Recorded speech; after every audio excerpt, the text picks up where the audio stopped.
You're watching how Leap Let's delete a post on X, formerly Twitter. Open the X app and go to your profile. Find the post you want to delete. Tap the three dots in the top right corner of the post. Select Delete from the menu. A confirmation message will appear. Tap Delete again to permanently remove the post. The post is now deleted from your profile and will disappear from all timelines.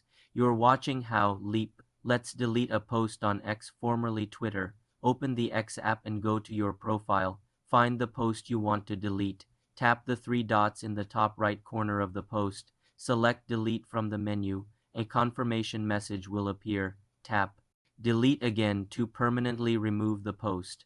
The post is now deleted from your profile and will disappear from all timelines. You cannot recover a deleted post. To delete multiple posts, you must delete each one individually or use the archive feature in X Premium. For more simple tech tutorials, subscribe to the channel.